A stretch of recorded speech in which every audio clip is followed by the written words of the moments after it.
네, 안녕하세요. 꽃비안 인사드립니다. 자, 어제는 정전이 일어났었고요. 복구 오느라 상당한 시간이 흘렀습니다. 그 추운 겨울 복구 작업을 지켜보면서 일상에서 이탈하는 새로운 경험을 했었습니다. 자, 눈 무게가 그렇게 가공할 만한 힘을 발휘하는지 새삼스럽게 느끼게 됐습니다.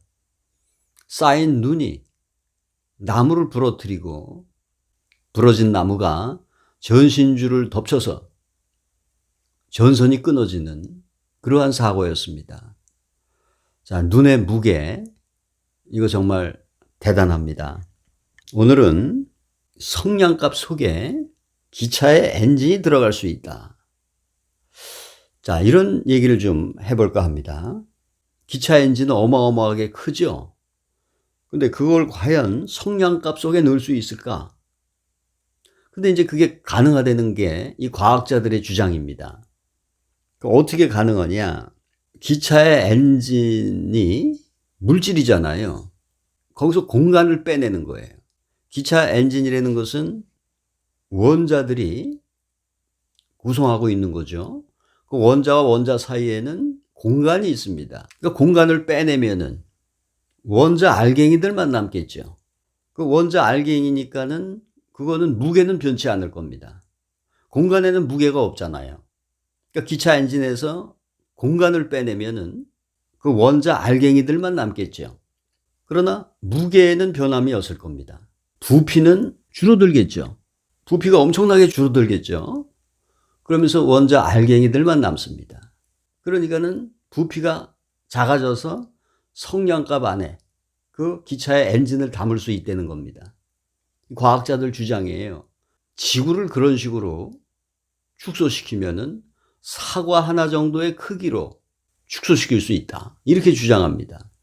자, 그러면은 공간을 다 빼내고 원자 알갱이들만 남았을 때 그 원자 알갱이들이 결국은 그게 에너지란 말이에요.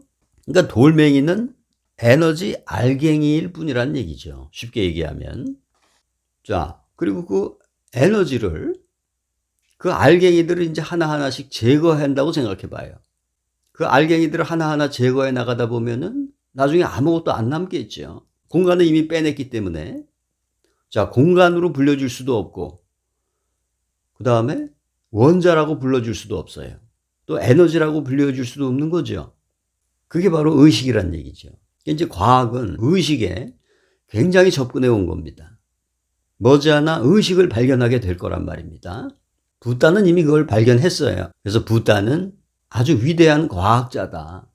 이렇게 표현할 수가 있는 거죠. 원자 알갱이들을 분리해서 끄집어낸다면은 나중에는 하나도 남지 않는 순수함이 된다.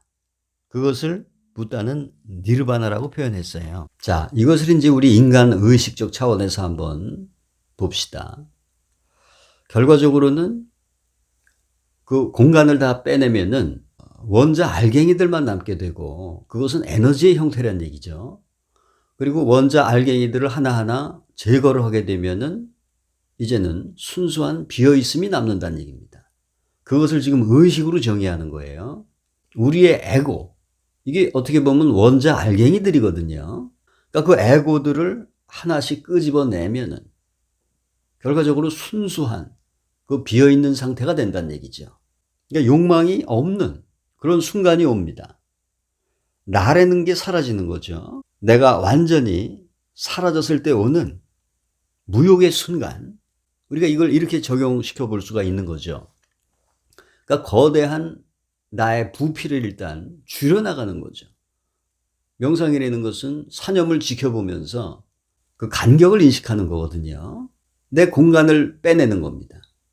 마치 돌멩이에서 공간을 빼내면은 그 돌멩이 원자 입자만 남게 되는 것처럼 나라고 하는 이 가식된 가짜로 구성되어 있는 모든 집합체들을 끄집어내면은 결과적으로는 어떤 에너지 형태의 그 결정체가 남는 것이고 그것마저도 하나하나 드러내면은 무욕을 발견할 수 있다. 그 무욕의 순간, 그 절대적인 침묵과 엑스타시를 체험할 수 있게 된다는 거.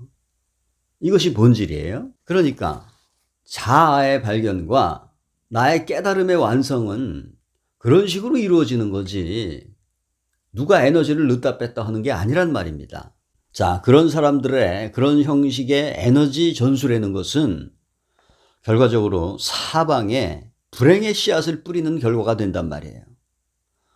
이건 의식이 없는 상태에서 단지 자기가 생각하고 바라는 어떤 희망사항을 가지고서 행위하는 거거든요.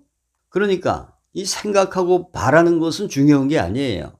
그 사람도 뭐 영원한 삶, 영원한 건강, 뭐 불사 이런 걸 주장합니다. 그건 그 사람의 생각이란 말이에요. 또 그 사람의 희망사항이란 말입니다.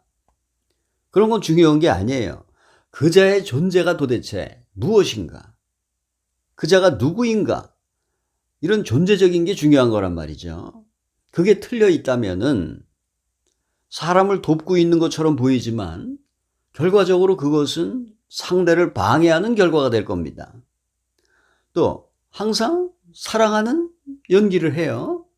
사람을 사랑한다고 하지만은 결과적으로는 그 사람을 죽이는 결과가 될 거예요.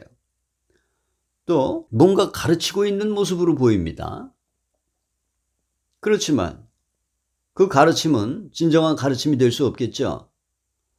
상대를 영원한 무지의 상태로 남아있게 하는 결과를 초래하게 된단 말이죠. 그렇기 때문에 행위라는 것은 중요한 것이 아니에요. 존재의 상태가 중요한 겁니다. 그 기원이 중요한 거란 말입니다. 그래서 내가 내면의 빛과 축복을 얻게 되면은 세상의 한 부분을 변화를 시키게 됩니다. 저절로 그렇게 돼요. 그러면은 그것에 영향받은 이 후계자들, 그들도 저절로 생기게 되는 겁니다. 그렇기 때문에 우리는 이 타인을 돕겠다고 하는 과대망상에서 빠져나와야 되는 거예요. 타인을 돕기에 앞서서 일단 자기 안에 있는 내면의 빛, 또 순수한 의식, 이것을 먼저 발견을 해야 되는 겁니다. 그럼 세상은 저절로 바뀌게 돼 있어요. 물질에서 공간을 끄집어내면은 부피가 상당히 축소되고 원자 알갱이들만 남게 되고 그 원자 알갱이들을 하나하나 끄집어내면은 결과적으로는 그 에너지라고 하는 개념 안에 숨어 있는 의식을 발견하게 된다는 거. 물질이라는 것은 단지 겉모양이죠.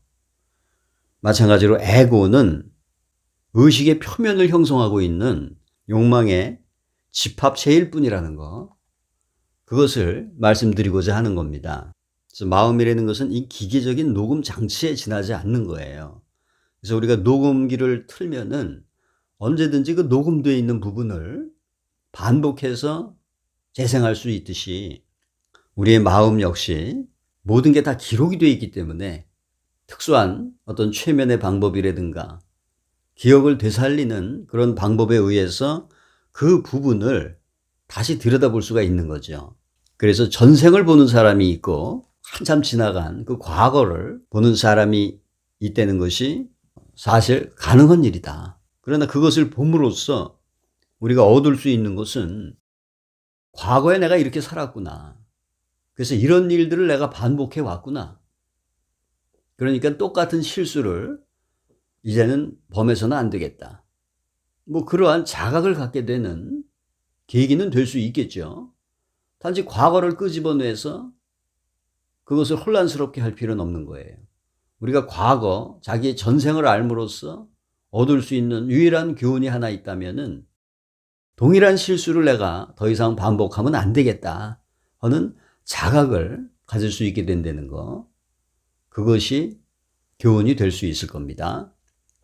자, 그래서 우리 모두 자기의 그 비대한 욕망과 희망이라는 미명하에 행해지는 모든 행위들, 그것의 부피를 줄여야 돼요.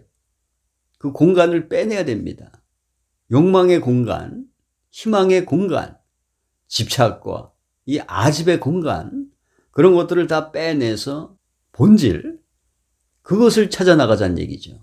그렇게 해서 이제 에고에 결정화되어 있는 모습까지를 우리가 볼 수 있어야 됩니다. 그리고 결정화되어 있는 그 에고의 알갱이들을 하나하나 끄집어내서 완전히 정멸을 시킬 때 비로소 순수한 본래의 나의 의식이 드러날 수 있다는 그런 말씀을 드렸습니다. 이것을 삶에서 실천할 수 있는 탐구가 최첨단의 과학을 가지고 이 불합리하고 비상식적인 이 사이비 교주들의 그 허위 사실들을 증명해 나가고 폭로할 수 있는 그러한 능력을 키워나가도록 합시다. 감사합니다.